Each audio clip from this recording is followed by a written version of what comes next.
Last week, a 4-year-old woman told me something that stopped me cold. She said, "I didn't lose my strength in one big moment.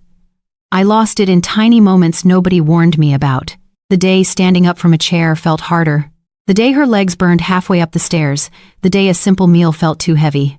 But here's the twist: her strength came back when she changed one thing no doctor ever explained. She started eating the foods her 70-year-old body can actually use. And there are 10 of them. The first one works faster than most proteins. Most people over 60 wake up the same way, even if they never talk about it out loud. You open your eyes, and before your feet even hit the floor, you can already tell what kind of morning it's going to be. There's that slow, heavy stiffness in the hips. The hands don't quite close into a fist yet. Your knees feel like they've been sitting out in the cold all night.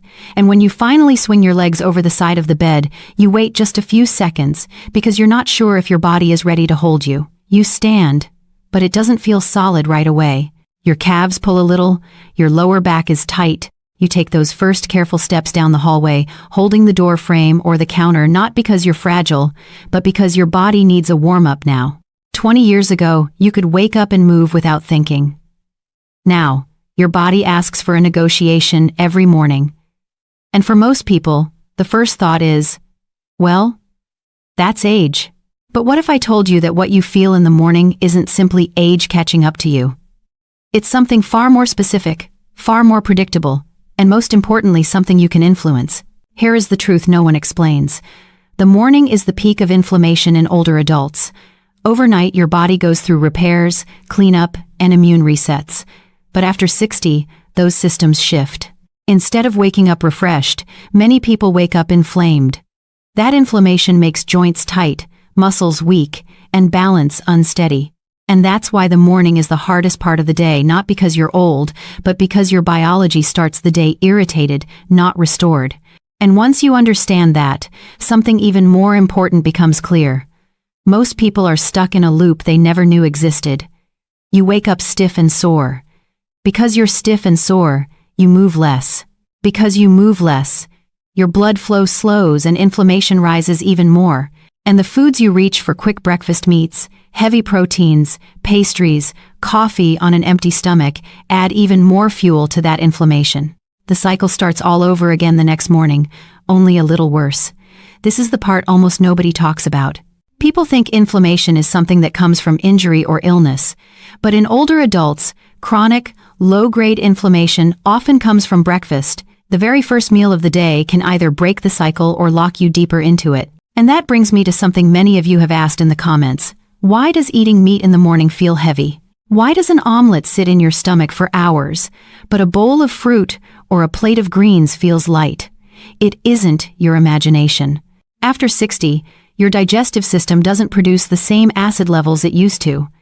Your ability to break down protein drops, so instead of giving you strength, animal protein first thing in the morning often creates more inflammation, more sluggishness, and more stiffness. So let me introduce a different way to understand your body, something that can shift the way you look at your mornings forever. Your morning stiffness is not your body failing. It's your body communicating. It's sending signals, not symptoms. The problem is that no one teaches us how to read those signals. When you feel tight, your body is saying, "I need better blood flow." When your legs feel weak on the stairs, it's saying, "I'm inflamed and undernourished." When breakfast feels heavy, it's saying, "I can't break this down like I used to." These signals are not warnings, they're directions. They're instructions from your biology about what it needs right now. And this is where the inflammation loop becomes so important to understand, because once you know what causes it, you can break it. Many older adults wake up inflamed, eat foods that spike inflammation, then stay inflamed all day. The joints never fully recover. The muscles never fully turn back on. And over months and years, people lose strength not because their muscles disappear, but because inflammation blocks those muscles from working the way they were designed to. But here's the hopeful part. That loop can be broken faster than you think. And it starts with a simple question, a question that can change how you eat for the rest of your life. What is the most inflammatory food you eat in the morning? Most people guess sugar. Others guess bread. Some say processed breakfast meats. But the real answer is hidden in how your body absorbs, or fails to absorb, what you give it. And once you understand which foods your morning biology actually thrives on, everything begins to shift: your balance, your strength, your energy, even your inflammation levels. And that's where we're heading next.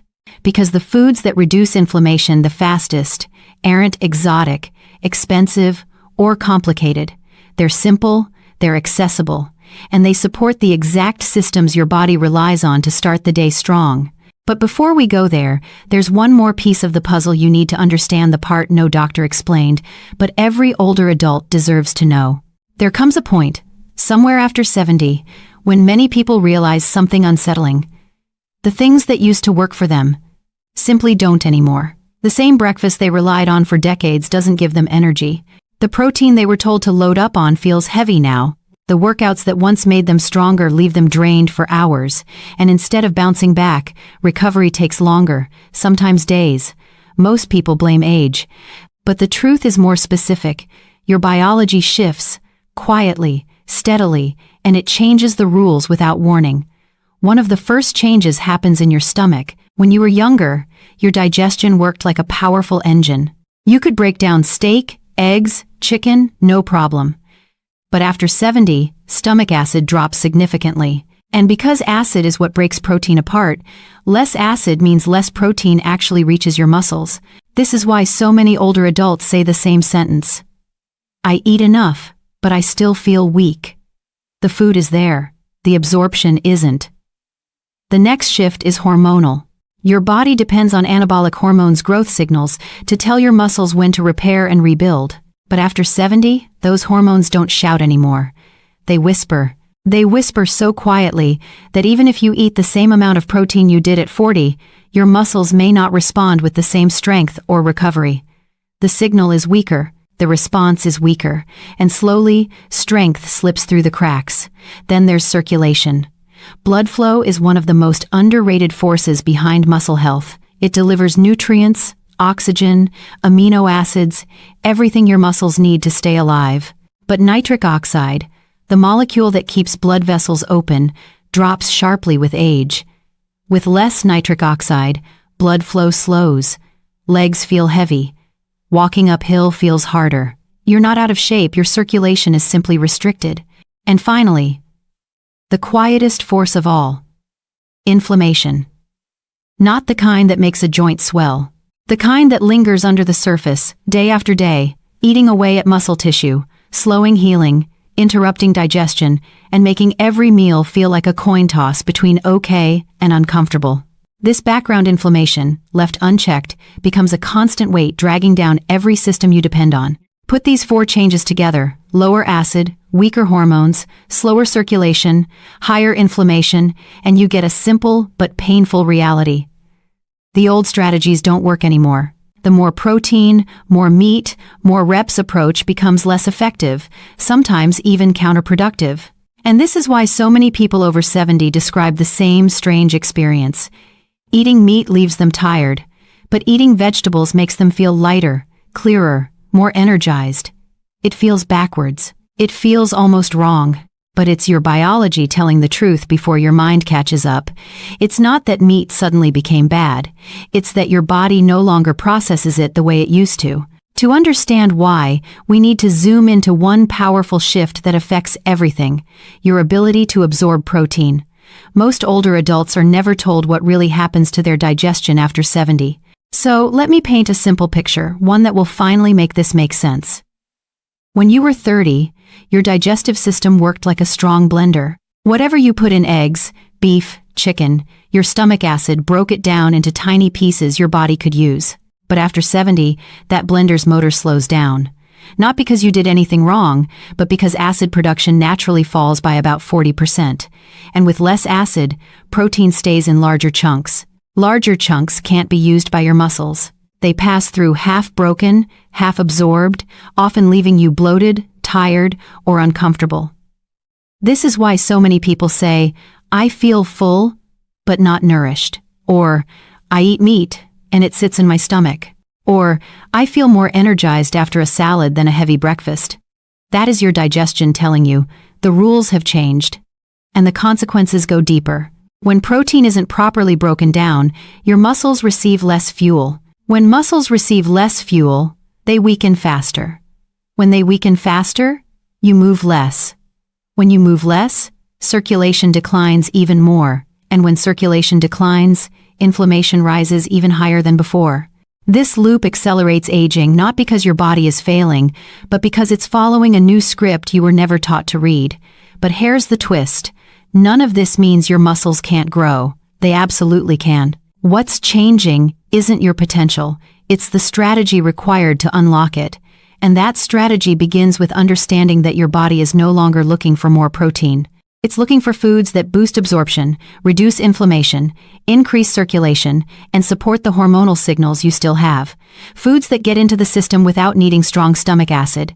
Foods your body can use immediately, no struggle, no bottleneck. And that's why vegetables suddenly become powerful at this stage of life. Not because they contain more protein, but because they support the systems that make protein usable again. This is where everything shifts. The question is, why are eggs failing me? The real question is, what does my body absorb well now, and how do I work with it instead of against it? And to answer that, we need to flip the script. Because the solution isn't eating harder, it's eating smarter. And the science behind that shift is more surprising and more hopeful than most people realize. There's a moment in healthy aging that almost no one prepares us for. It's the moment you realize that the rules your body lived by at 30 simply don't apply at 70. And here's the paradox that shocks most people. When you were younger, your muscles depended on protein to fuel growth. But after 70, your muscles respond far more strongly to something completely different. Nitrates, flavonoids, vitamin K, and the plant compounds most of us barely paid attention to in our earlier years. It sounds almost upside down. At 30, a chicken breast helped you build strength. At 70, a cup of leafy greens may do more for your muscles than that same chicken breast ever could. Not because protein stopped working, but because your body's priorities shifted. The key no longer lies in how much protein you eat, but in how well your body can use what you eat. This is the part nobody teaches us about aging. It's not that your body weakens, it reroutes its operating system. It switches from a protein-driven engine to a circulation-driven, inflammation-driven, absorption-driven engine. And once you understand that shift, everything you've been feeling suddenly makes sense. That's why we're not going to look at vegetables as foods in the traditional sense. We're going to look at them the way scientists now do, as biochemical tools that activate 3 biological systems your muscles absolutely depend on after 70. Think of it as 3 doors, each one unlocking a part of your strength. The first door is the nitrate system, your circulation switch. Nitrate-rich vegetables relax your blood vessels and dramatically increase blood flow. After 70, nitric oxide production drops, which means oxygen and nutrients move more slowly through the body. Spinach, arugula, beet greens, romaine, celery, these don't just nourish you. They reopen the highways that deliver fuel to your muscles. The second door is the anti-inflammation system, your recovery switch. Chronic, low-grade inflammation is one of the biggest reasons older adults feel weaker. It silently eats away at muscle fibers. Vegetables like tomatoes, bell peppers, broccoli, and sweet potatoes calm that inflammation and protect your muscles during everyday movement. They don't just reduce pain, they create the environment muscles need to stay intact. The third door is the absorption and energy system, your efficiency switch. After 70, digestion slows, stomach acid drops, and the body loses some ability to extract energy from food. Mushrooms, kale, edamame, and cruciferous vegetables support nutrient absorption, hormone signaling, and mitochondrial energy, all of which help your muscles use the protein you do eat. When you combine these systems, something powerful happens. The whole becomes greater than the sum of its parts. Your muscles aren't just fed, they're signaled, protected, circulated, and energized. Let me share a story that illustrates this shift. It's about a woman named Eleanor, 74 years old. She'd always been active, gardening, walking, taking care of her grandkids. But over a few years, she noticed something slipping. Getting up from the couch took effort. Holding a grocery bag felt heavier than it should. She doubled her protein. She tried protein shakes. She even tried resistance bands. Nothing changed.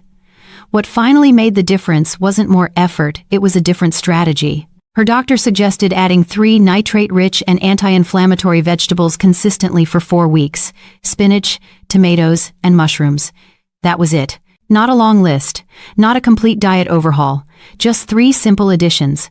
By week 2, she told her doctor, "I don't know why, but my legs feel lighter." By week 4, she said, "I can climb stairs without holding the railing."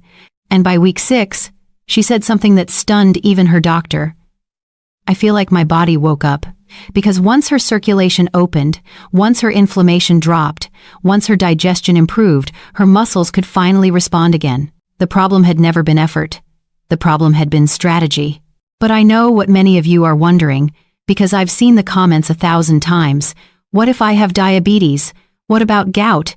Can I eat this with kidney issues? What if I'm on blood thinners? That's why before we go any deeper, I want to give you something that brings peace of mind, not fear. A simple framework that explains when certain vegetables act almost like medicine and when they need to be adjusted. Many people ask, if I have diabetes, gout, or kidney issues, can I still eat these vegetables? The answer is yes, but with awareness of how your body reacts.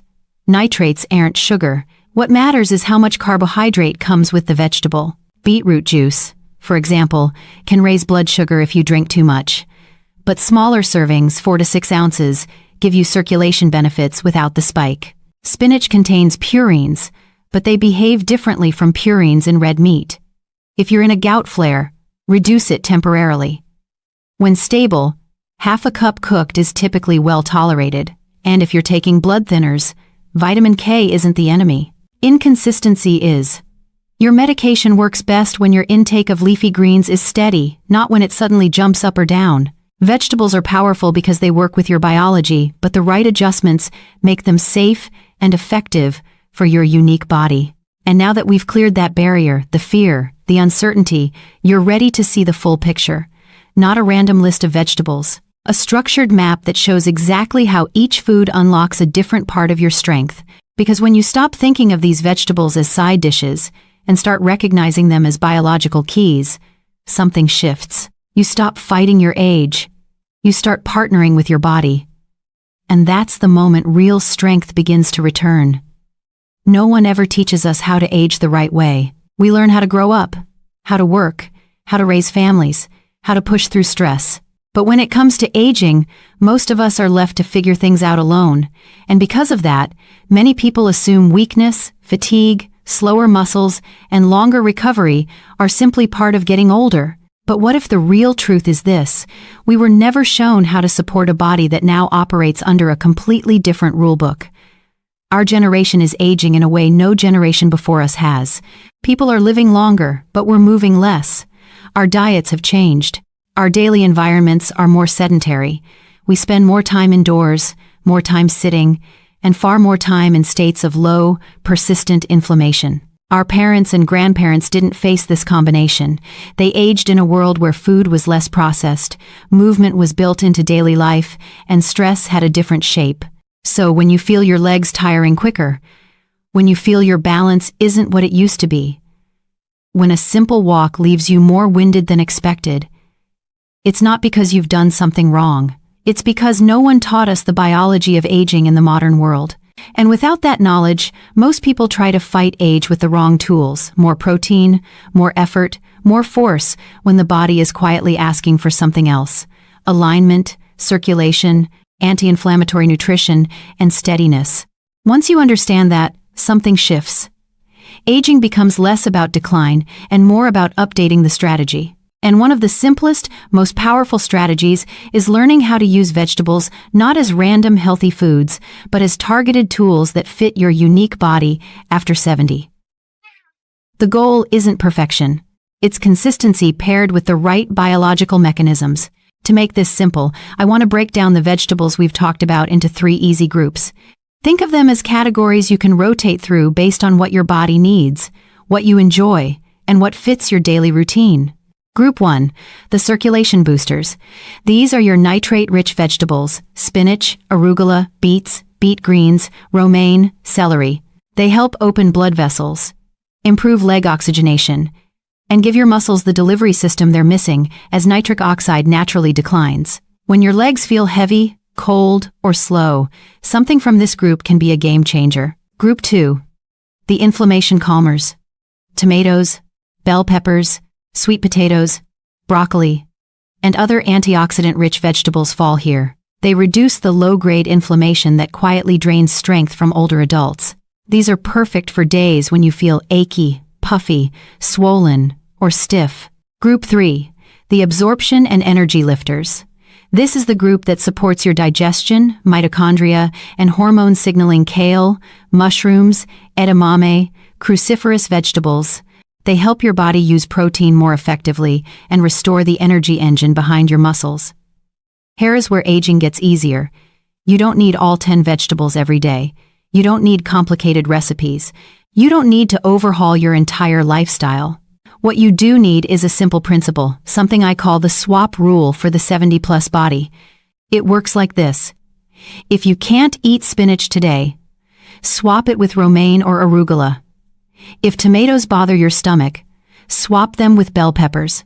If kale feels too tough to digest, swap it with lightly steamed broccoli. If beets raise your blood sugar, swap them with celery or beet greens.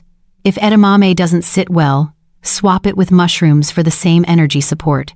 Every swap stays within the same biological system. So you're never losing benefits, just choosing a version your body prefers. This is the flexibility most older adults never knew they were allowed to have, and once you learn it, you realize aging isn't about restriction, it's about customization. Let me give you an example.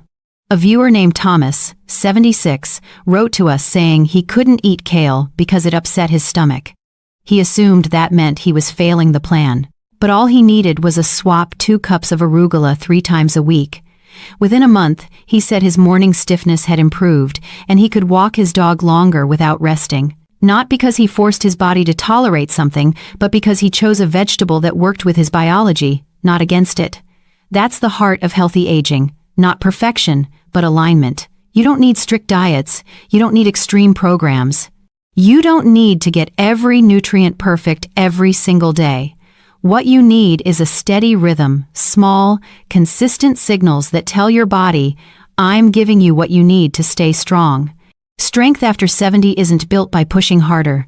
It's built by working smarter, by choosing foods that open blood flow, calm inflammation, and support absorption. By rotating your vegetables based on how your body feels that week. By trusting that your muscles can still respond when the right environment is created for them, and this is the part most people never hear. Your body hasn't given up on you. It's been waiting for you to learn how it works now, not how it worked decades ago. When you understand that, aging stops feeling like a battle and starts feeling like a partnership. As we reach the end of this video, I want to bring us back to one simple truth. Your body has never been your enemy. It hasn't betrayed you, and it hasn't suddenly become defective with age. What actually happened is that after 70, your biology changed, but the advice you were given did not. And when the strategy no longer matches the system, even the strongest person will feel weaker. But the moment you realign the strategy with the biology, everything shifts. Blood begins flowing better, inflammation settles down, digestion becomes smoother, muscles start responding again slowly at first, and then more noticeably week by week. And the most powerful part? You don't need extreme workouts or complicated diets. You don't need to become someone new. You simply need to support the body you already have. Because strength, at this stage of life, isn't measured in big muscles or long gym sessions. It's measured in moments. The moment you stand up without bracing on the armrest. The moment you climb a staircase and feel less strain. The moment you bend down to pick something up without worrying about losing your balance. The moment you realize, my body is listening again. That's the real goal. Not perfection. Not youth. Not an ideal version of yourself. Just the simple joy of being strong enough to live your life, your real, everyday life with confidence and ease. So I want to give you a gentle, practical 21-day action plan you can start right after this video. Nothing complicated. Nothing overwhelming. Just 3 weeks to help your body regain momentum. Week 1. Rebuild blood flow. Choose 1 nitrate-rich vegetable each day: spinach, arugula, celery, romaine, or beets. Not all 5, just 1. Add it to lunch or dinner. You're not trying to eat perfectly. You're teaching your blood vessels how to open again. Week 2. Calm the chronic inflammation. Add 1 anti-inflammatory vegetable daily: tomatoes, bell peppers, sweet potatoes, broccoli, carrots, or purple vegetables. Pair it with a source of healthy fat to help absorption, like olive oil, avocado, nuts, or seeds. This is the week most people begin noticing lighter joints and easier movement. Week 3. Support absorption and muscle signaling. Add 1 vegetable from the absorption and energy category: kale, mushrooms, cruciferous vegetables, or edamame. These are the foods that help your body actually use the protein you eat. This is often the turning point when stamina returns. 1 vegetable a day from each weekly focus. That's it. 3 small steps over 3 small weeks. You are not changing your identity or your lifestyle, just changing the inputs so your body can do what it's been trying to do all along. And here is something important I want you to hold on to. Progress at 70 or 80 doesn't look like progress at 30 or 40. At younger ages, progress is about adding more reps, more workouts, more protein, more intensity. But in your 70s, progress is about subtraction, less inflammation, less blockage, less pressure, less friction. When the obstacles disappear, the strength you thought was gone finally has room to show itself again. Your muscles still want to work. Your heart still wants to support you. Your cells still want to repair themselves. Your body still wants to move forward quietly, steadily, patiently. The question is simply whether you give it the environment it needs. I want you to imagine something for a moment. It's 3 months from now. You stand up from a chair, and instead of feeling that heavy push, your body responds the way it used to. You walk up a set of stairs without stopping halfway. You feel stable, grounded, secure. Maybe you're even outside playing with your grandchildren again. That feeling of being able to participate in your own life is the ultimate measure of strength, and you deserve that. Not someday. Not after getting everything right. You deserve it now, at this age, in this chapter. So, before we close, I want to leave you with 1 sentence I hope stays with you longer than anything else in this video. Strength after 70 isn't about the muscles you have, it's about the confidence you feel inside your own body. If today's video gave you hope, clarity, or a new perspective, I'd love to hear from you. Comment below and tell me 2 things: your age, and which vegetable you want help swapping for your health condition. I'll read every comment and create the next video based on what you need most. And if you haven't already, please like this video and subscribe. It helps us bring more science-based guidance to more people who truly need it. Here's to staying strong, staying steady, and staying in control of your life no matter your age.